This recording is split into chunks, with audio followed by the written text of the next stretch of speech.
What up, guys? I'm Kyler Wilson. I'm Monica Kasurk. And this is the before, the after, and the after. Ultra Edition.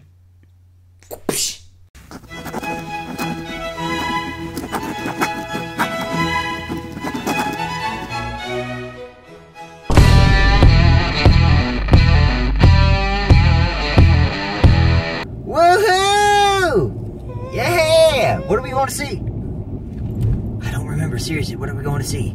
Oh, we're gonna go see Ultra. American Ultra! Yay! What do we know going into this movie? I think it looks great. It is not a reboot. It's not a reboot. Well, it's not a reboot, but it definitely lends itself to like Bourne. You know, the Bourne trilogy. It does. It's definitely Bourne-esque. Fine. But with like adding marijuana and like just general stoner comedy. I think it looks great. It's not like anything else right now. It is not. It is absolutely not. I mean, no comic book movies, no super remake. Yep. It's a spy film with pot. That's what we're getting ourselves into. A spy film with pot. I'm down. I mean, like, I'm all about it. So you don't have to ask me twice. Stars Jesse Eisenberg and Kristen Stewart, who clearly we're not very anxious to see, but she looks great in this film. She's done great in the previews. She's just such a mellow person, I think. Honestly, I think if we knew her, like, oh, we'd probably get really messed up with one another. Like, I feel like she was on Regis and Michael. Kelly and Michael the other day, and she was just really laid back. Was she promoting this movie? Mm-hmm. Yeah. Interesting. This doesn't seem like a movie that you'd go promote. This seems like one of those like that your manager locked you into, and you just have to deal with it. No, I think nah. No, I think it's definitely a good one to promote. Just because it's not like anything else. I mean, it's definitely not. I think it's definitely going to be a word-of-mouth movie, too. Yeah, you know, the thing about this movie is it seemed very, like, cultish. Like, cult classic almost immediately. Right. It seemed like that kind of a film. Like, it's probably not going to do all that great at the box office. I mean... But it'll be that one movie that everybody has. Yeah, and everybody's like, have you seen? And everybody will watch, and everybody will order pizza, and everybody will smoke and drink and laugh. Exactly. I completely agree. I'm totally excited to see it. So, I don't really have, like, I haven't seen it. You know, this is the one thing that I can say. I haven't seen any reviews on it at all. At all. So I don't know, like, if people are loving it or fucking hating it or... Which is, I think, a good thing, because then we can judge ourselves, since this isn't something that we've already been told. Well, let's face facts though. Like, we do that anyway, but we definitely aren't going in. We aren't going in at all with any sort of like preconception on what this film is. That dude, was he honking? I think he was driving really crazy. I think they're racing. Ah, yes. How you gonna race in a mini work van? People have been asking, Kyler, who's holding the camera? You've been asking that? Oh yeah. Me. It's safe though, I'm not even paying attention to the camera. I mean, I drive with one hand all the time anyways, so it's not that big of a deal. The fact that I've got this up, I don't even realize it's there. Like, I'm all about the driving part, so don't worry, people. Though, with that being said, here shortly, soon, theoretically, we're gonna get some cameras in this vehicle, and we're gonna do it right. Oh my god. Anyways, don't have anything else to report. I think this movie's gonna be great. I think Jesse Eisenberg's gonna do really well. As usual. So, that's all I got to say. Yay, popcorn. Yay. Flip. Popcorn, I haven't eaten today, so I'm really hungry for some popcorn. Haven't eaten? Sorry. I'm hungry too. We love you guys. Yay. We'll see you at the end of the movie. Till after. Mwah. See you, love you, bye. I messed up. Okay. So apparently Monica has drawn all over my body. I came home, I was tired, I fell asleep, and This is just the start. I look and I see this stuff, and then she said she says there's more. I didn't know it until just now. So there you go, YouTube. Oh God. I'm not even gonna, I hope it doesn't say something bad. Yeah, it does. Okay, I'm just gonna not show you guys then.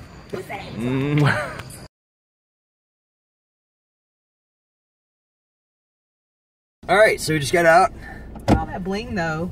Are we Michael Baying it? Wait, who is it that does? No, it's J.J. Abrams. this is Movie Holics presented by J.J. Abrams. Lens flare. So I thoroughly enjoyed that. I thoroughly. That was a really good movie. It was so good. Like, I will say, like, I'm gonna go ahead and get the one negative out. The last 10 minutes of the film were really pointless. It was just superfluous, not needed information to me, specifically. That said, though, like, I've seen movies do endings like that way worse. Not that there's like a weird shocker ending or anything. It's just like, it was just it felt like a setup for another movie. Oh, well, they knew they had something with this one, so why not leave it open like that? Sure, I'm not mad that they left it open. It just I felt like it went on a little too long there towards the very end. But that's literally all I can say that is bad. I mean, there's little nitpick things like if you got arrested, the man and the woman would not be locked in the same cell. Yeah, little dumb stuff like that, but like the story wasn't completely like atrocious to the point where you're only relying on action. But then the action was so fucking good when it was there. Yeah, so I mean, it was fun. Like you could tell they put thought. It's so funny. It's one of those movies where it's like you put thought behind it, but the way the characters are, it doesn't seem like there's much thought put behind it. It was so well executed. I mean, this is what I try to get through to people. Like, this is a movie where the people who made it were clearly thinking and preparing for what they were doing, you know, and not just be like, act like a stoner, right? Which, I mean, you know, and it wasn't just, there was actual, yeah, I like that. It wasn't just act like a stoner. We're just gonna go through the motions, like. Yeah, and it would have been very easy to, like, really, like, cookie cutter this movie. Yeah. Because you got two, like, I mean, you know, argue all you want about Kristen Stewart not being a good actress, but she did great in this. She did really good in this. You got two talented actors with a high-budget comedy concept. Like, it would be easy to just, like, oh, well, let me just, like, cookie cutter this whole thing and we'll call it a day. It'll make some money. But they went so far beyond that. They, like, this movie, it was smart. It well thought out. Like, the action was good. And, you know, the thing about the action, too, is, like, there's no way in hell that Jesse Eisenberg was doing 90% of the stuff we saw on screen, but they just thought about what they were doing before the shooting. Yeah. It's crazy what preparation does for a film. It was really good, man. But I don't know. I think everybody did their part well, and Connie was great. Like, it was kind of weird seeing. It was very weird seeing her on screen that way, especially because if you know anything about Connie Britton, she doesn't say fuck very often. Like, she will say it, but not like this was a pretty liberal use of the word. It was kind of funny. She did great. I mean, Topher Grace was awesome. I mean, you know, this is coming off of the last movie I can remember him being in that wasn't Interstellar was Spider-Man 3, and so that left was pretty. He in Interstellar? Yeah. He was her friend or whatever. Oh, that's right. I don't remember him at all in that movie. But I remember now. He didn't really have I mean, he didn't get a chance to really do anything in that film. It's taking him a while to try to break the mold of what he used to do. Yeah. But it's just. I thought he did great in this. Yeah, he's alright. But I think Kristen Stewart did good because she was comfortable with that was written for her. I think that was the most eye-opening performance. And not that she did the best or anything, but I was just not really expecting a whole lot out of her in that film. Right. I feel like she was more responsive than... Yeah. Like, she was more responsive, more... She smiled. Quick. Yeah, like, she's like punching everybody in their face, basically. It's like, all you haters out there. Dude, that little montage sequence when he was like dying at first towards I the was beginning. like, man, is that her? And I was like, oh crap, that is her. It was so good. It was good. I mean, I can't sing praises for this film enough. It was really, really good. Yeah, super entertaining. It had some funny moments. It was, I mean, it wasn't like much of anything else we've seen before. No, I mean, we've seen all that stuff, but not crafted the way that it was crafted. The closest thing I can think to a movie like that recently is Kick-Ass. Yeah. But remember how much I did not want to see that movie? I was like, I know, and then you loved it. But that's the last thing I can remember that was kind of like that. Where, and you know, I'm actually really shocked. Based on the preview, I thought there was gonna be a lot more comedy in it. Not that there's not comedy in this film, because there is, but it was so much more violent than I thought it would be. Yeah. Like, I think if it hadn't been as violent as it was, it wouldn't have had the same impact of seriousness. Well, I mean, I knew it was going to be violent, but I didn't realize, like, motherfucker stabbed him with a spoon. I've always loved Jesse Eisenberg, and I'm so glad that he did this movie. So there you go. Straight from the mouths of the movie Holics themselves. And I'm starting to like Kristen Stewart a little bit more. Dude, you know what? We'll see what she does. I mean, this was way better for her than I thought it was going to be. I might give her a second chance. Not that I personally have not really ever had a huge problem with Kristen Stewart. I like to make the jokes that people make about Kristen Stewart because it's just funny to me. It's kind of true, though. but it's like, I've never really thought she was a terrible actress or anything. I just thought she got kind of rounded into roles that didn't allow her to do a whole lot. Well, I mean, case in point, you look at this, and she did really, really good in this. I think the response for her from this movie will probably boost her into other slots to show off. Because it's like she's only giving it in spurts. Like, yeah. So I think it's good. We'll definitely see more out of her. Again, I'm pretty blown away by this film. Yeah, it was pretty good. I can't wait to have like an in-depth discussion about some of the particulars. Which, you know, it's not like there's going to be a whole lot to talk about because it's just going to all be like, oh, this was great. That was great. But, you know, it'll still be fun to kind of like flesh out some of the more in-depth stuff. So, that's all I got for this segment. You got anything else? Popcorn. Don't do it. No. Alright guys, go check out American Ultra. Seriously.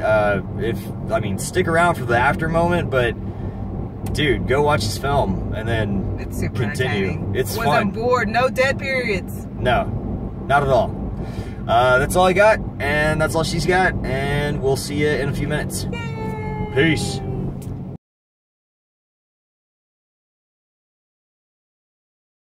Okay, so we've sat on it for a whole day, almost 24 full hours, and it's sitting well with me. I was thinking about it all day today, actually, while working, and I'm just still kind of like impressed with what this film did. So I'm anxious to talk about it. Well, get off your phone and maybe we can talk about it. Hey, girl. I'm trying to get our timer pulled up, girl. So you need to calm yourself on down. Anyways. Okay. So, previews. We saw a preview for a movie called Hell and Back. It's a stop motion thing. Would you see it? Netflix on a very bored day. I agree. Netflix on a very boring day. So that's like almost... Really?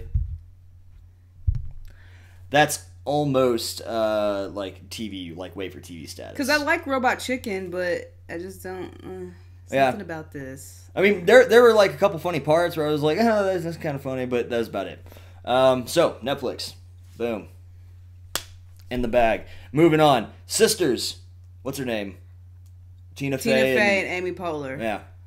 Definitely Netflix. Not as soon theater. as it comes out. I'd probably do Netflix. I don't see myself buying that one.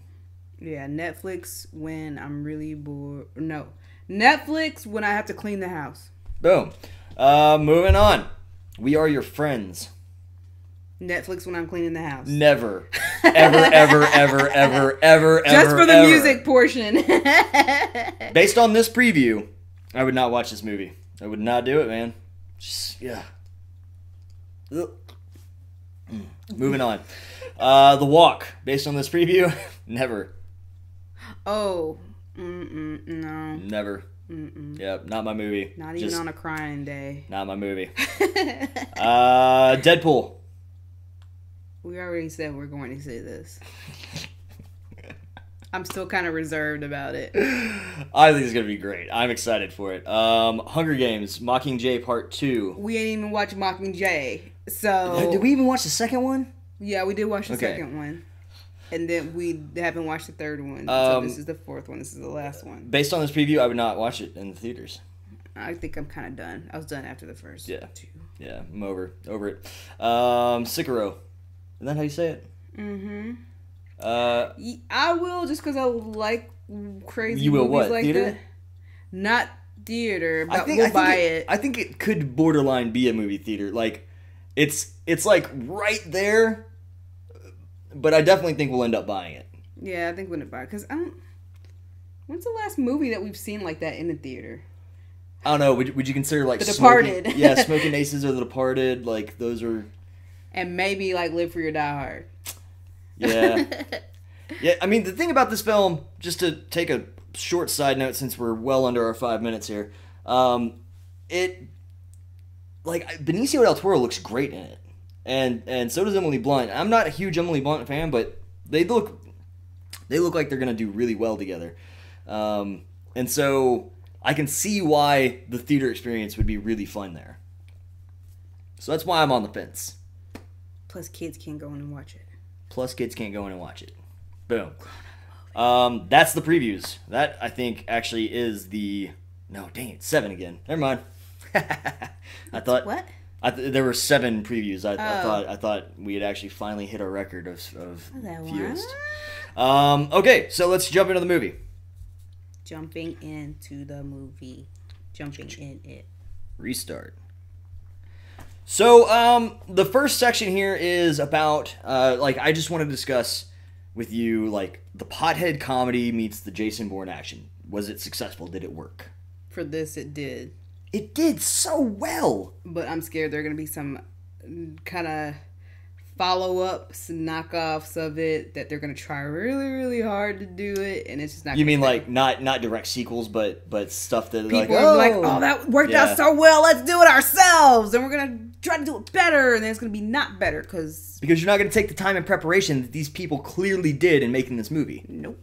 I mean, that's the thing, and this is off topic, but you've heard me say it for freaking ever. People want to have made movies. They want the glitz and the glam that comes along with the finished product, but they don't understand what goes into it. And this is a movie that clearly the filmmakers had a really good idea of what they were doing long before they ever started rolling a camera, So the pothead comedy totally worked. It was excellent writing. The jokes played every time. I can't think of a single joke that they threw out that fell flat. No, I can't think of anything. Not one time. Everything was so natural. Yeah, I mean, so naturally said. I feel like it was me saying something. You know what I mean? In that specific moment. That's a good point though too, because it all felt so real that it makes you wonder if they even had lines. Maybe they're just okay, this is the main thing. Go. They definitely had. they at least had beats at the very minimum, but some of it really did feel so real that you would have just thought it was it was a docu crew just filming 2 random people if you didn't know that it was Jesse Eisenberg and Kristen Stewart, of course. So I think it worked really well. Yeah. I mean it's 2 things that you wouldn't necessarily think would go together. I think one thing this movie is not Pineapple Express. right? That's funny in its own right. So yeah, like that's an entirely different. Like they took that to the way extreme in terms of like the stoner comedy. I think at least if you compare this movie and that one, this was a lot less of the stoner comedy, and it was more about the story, the actual story that was evolving before your very eyes. So don't go to this thinking that you're going to get like Pineapple Express, and don't think that you're going to get a straight up action film like The Bourne Identity. It's this great. It's a really good even. Yeah, it is so well, like it meshes so good that exactly. It's just great. I mean, I can't hit it over the head. Can't hit it over the head enough. Lazy peon. Sorry, I was playing WoW today. Do you think this movie would have been as successful if they had different people in those spots? Well, it's awesome that you bring that up, Monica, because our next segment is about ching the acting. So excellent segue. What? Yeah. You almost ruined that. So stop. Boom. Just start. Think about it. Okay, so the acting. Do I think that the movie would have been successful with different cast? I think that we could come up with our powers combined. We are Captain Planet. I think with our film knowledge, that we could definitely come up with two actors that would at least satisfy the role. He would be very difficult, I think. Like, I think we could find a Kristen Stewart before we could find a Jesse Eisenberg, unfortunately. Yeah. Sorry, Kristen. Yeah. But he brought something very unique to the table, which he brought himself to the table. He just brought what he always brings to the table. Yeah, he usually does. And it's him not being, the Hollywood good-looking guy. Yeah. He's more of like that dude you went to school with that really plays in his favor in a lot of his movies because you can bond with, you can relate to him more than he's a far Brad more Pitt or Dave Franco, like. Yep, I agree. Like taking dudes to the theaters. And that's actually a good point. You mentioned Dave Franco. I don't think he could have pulled this role off. And I'm just basing that came out of my butt because I watched that damn Madden theater, that Madden McLovin and so, and I was like, because I felt like it was kind of Pineapple Express. I was like, could he have done it? And I'm like, no, because he's just too. They got the Franco funnies, I guess. Yeah, and he's too clean cut of a dude. That's true. So I don't think that it's a skill level thing necessarily, but Eisenberg, he hits this level of what you're talking about, like familiarity that is, you can relate to, and he seems like somebody that I'd invite over to the house, know. Versus like, I don't think in the real world, I don't think that I would hang out with either of the Francos. Mainly because I don't think they'd hang out with me, but because they're too cool. Because they're just too cool. They're just too cool. Too cool. Now for her, I definitely think that there are a few people that could pull her role off, but she still did remarkably good. She did. Again, I think she brought herself to this role, and it was easier for her to play herself than having to play a different character like we've seen before, and I think she did so well because she was most comfortable in, not being expected to do anything better than what she has been seen to do. And she worked with Eisenberg before, right? Adventureland. Okay, that's what. So I mean, there was clearly some chemistry there on camera anyway. But then she did really good, man. Forget Twilight. Convincing. You can harp on Twilight all you want, but we've seen really good actors do really terrible things. If you don't believe me, just look at Nicolas Cage and about half the shit he's done in the last 20 years. But she pulled it out of the bag this time, to me. I mean, I was all about her. Yeah, totally. Yeah, I didn't have it goes to show that it really pulls you away because in Twilight, it's so obvious that she almost didn't want to be there. Yeah. And then here it's like I didn't focus on her not smiling, or I didn't focus on, her actions that she always does with her fingers. Right. I just saw that character, her. Yeah, and she smiled when she should have smiled in this movie, and like she's not a bad looking tomboy either. She can do it up if she wants to. She and again we mentioned that flashback sequence. We're really going off the rails here, but like that flashback, there's a flashback sequence about, what would you say, like third of the movie in, that is so well put together. Like I had like a little emotional thing happen where I was like, oh, that was really good. You know, like I had that moment. They did a good job. And it was great. It was great. We're beating a dead horse. Anything else? No. Moving on. Okay, we're moving on to its very insane and unbelievable story. Movies like this. Okay, since I watch a lot of these crime shows and CSIs and, you know, movies like this, like movies being dealt with the CIA, Pentagon, government nonsense. It's like, what is really going on up in the Pentagon house? Like, I mean, everything branches from somewhere, right? So was this something that was possibly like a test that they were considering? Because when they said about what it was, I was like, why don't they do that now? Why don't they allow... Well, I mean, as far as we know, they have no way of, like, you know, altering people's memories and so on. I mean... But if you take a... What is it? Mentally challenged person, they could be capable of doing things if... Ooh, we getting to messing with God or playing God with people. That's why. But it just makes you think, like, where do they always get these stories? Like, I was straight up watching... It was a Clint Eastwood movie with John Malkovich the other day. Oh, In the Line of Fire? And I'm like, what the... Really? Yo, In the Line of Fire is that movie, though. That movie's Where crazy. do we get these things from? Where do we get these... Dude, and that was back then. That wooden gun? Did you get to the end of the movie? No, because I was just like, this is atrocious. Dude had a wooden gun. It was crazy. But it's just when they came out with that, I was just like, man, what is going on? Like, one day some junk is just gonna fall out all on the floor, and everybody's gonna be like, what? We knew it. Whether it be zombies or dinosaurs or whatever, something gonna come buzzing out of that Pentagon.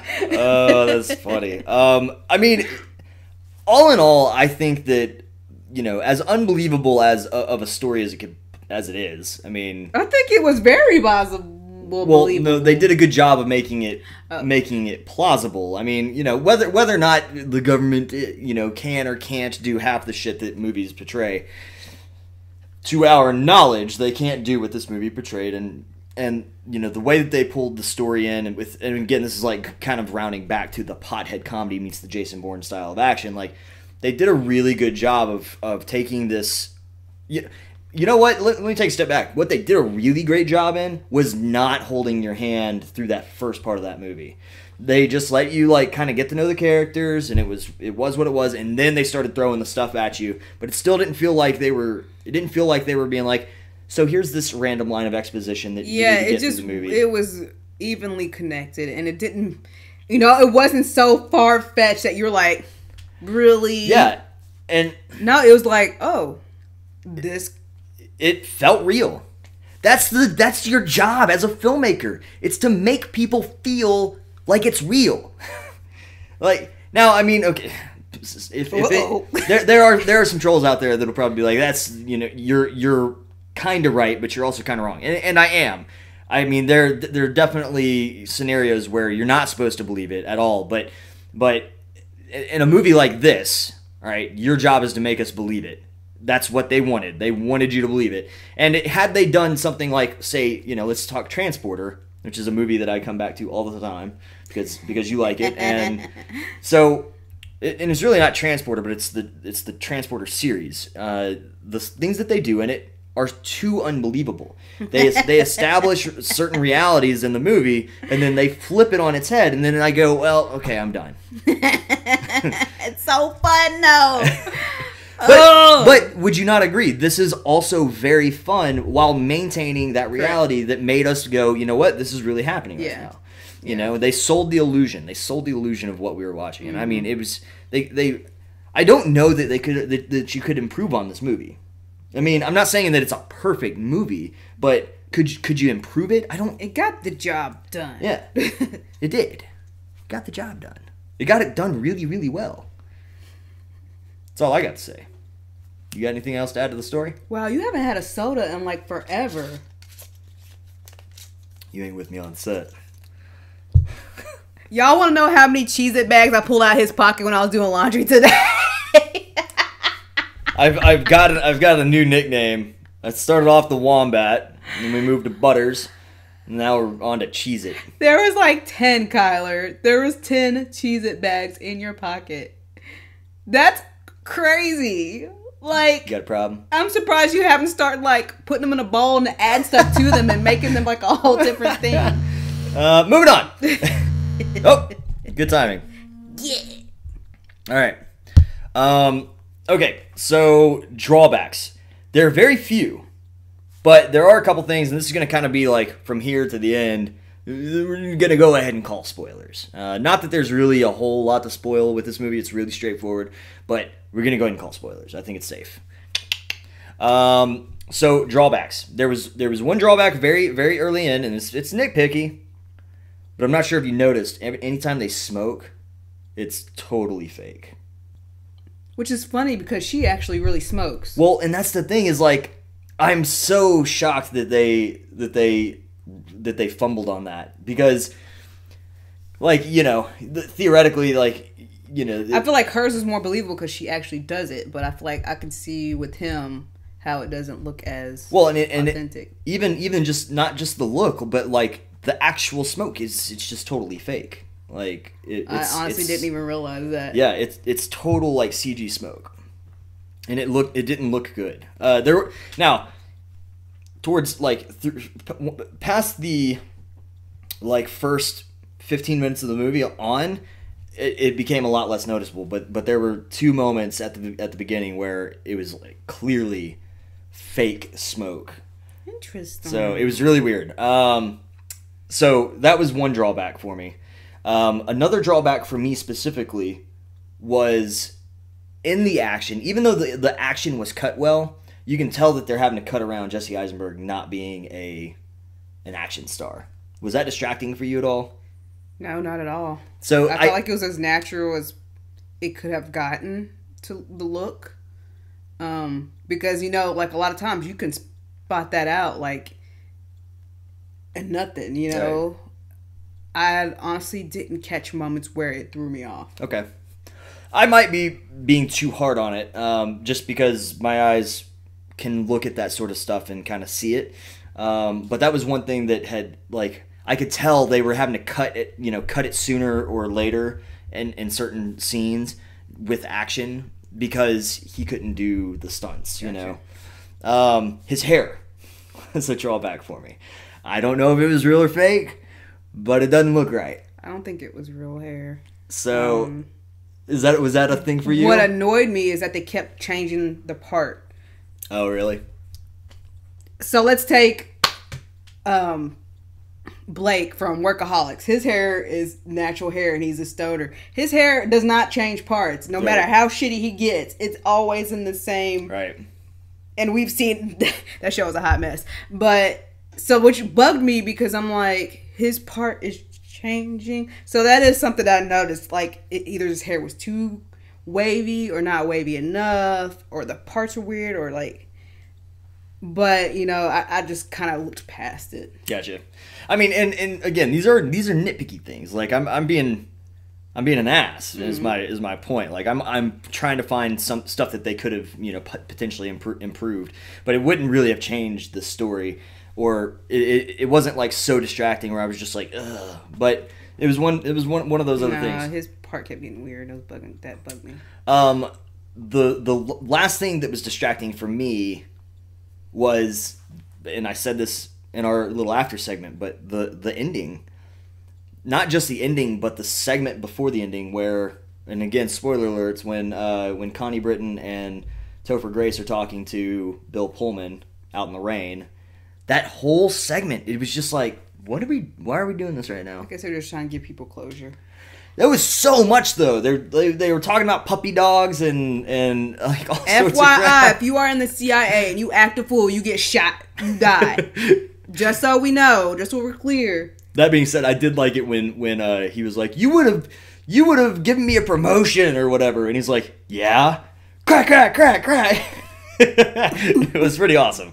But then the ending. So, I don't know. I just feel like maybe they should have gone, like, 12 months later and just ignored the whole Topher Grace segment or killed him sooner or something. I don't know. Mm-hmm. It was just something that didn't work there for me. I think they just wanted to try to get that point out that he was a successful experiment. Maybe and so. That he could be utilized. I feel like there would have been a better way to do that, but, at the end of the day, I wasn't there making the movie. And again, I'm still just being an ass at the end of it all because I still enjoyed all of it. Right. So, that said, final topic, sequel. Do you want one? And if you do, what do you think the sequel is going to look like? I think I would like to, if they can manufacture it the way that they did this one. Yeah. No rushing, because that's usually what happens in sequels. Oh. That's why I'm scared about John Wick 2. They usually get rushed, and the same time and attention that was put in the first story, action, everything else never seems to go into the second one. Which is so, because I was telling you the other day, I was watching Charlie Angel's Full Throttle. I'm like, why is this second one so much better than the first one?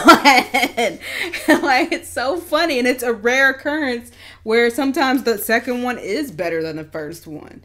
And so, and then we have those occurrences where the second one follows up perfectly with the first one. Terminator 2. And so on and so forth. So I'm hoping that the same care is done.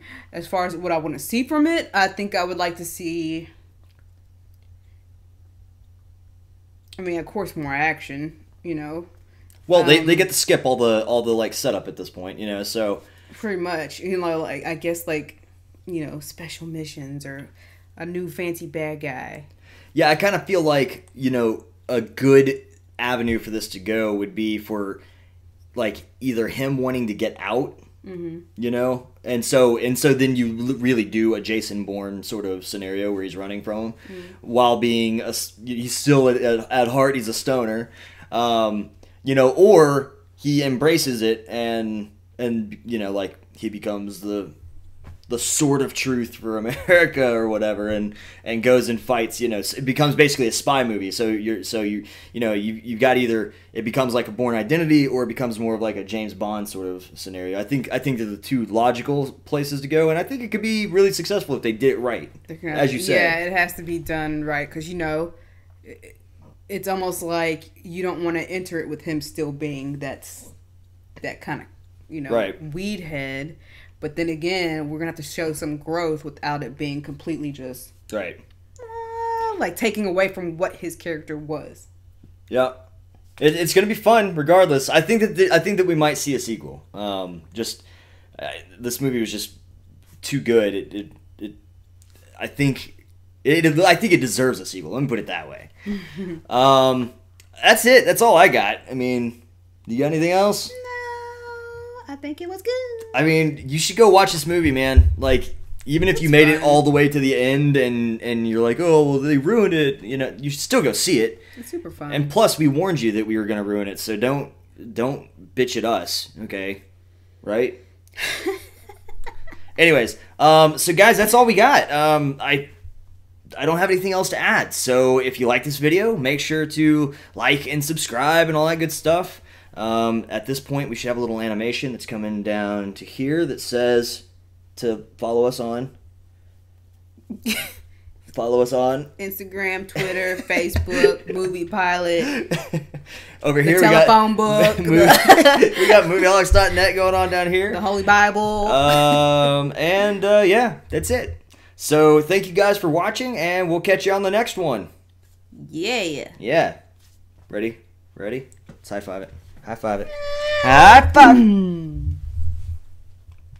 Now watch me whip. Watch me whip. Watch me whip. Watch me whip. Watch me do it.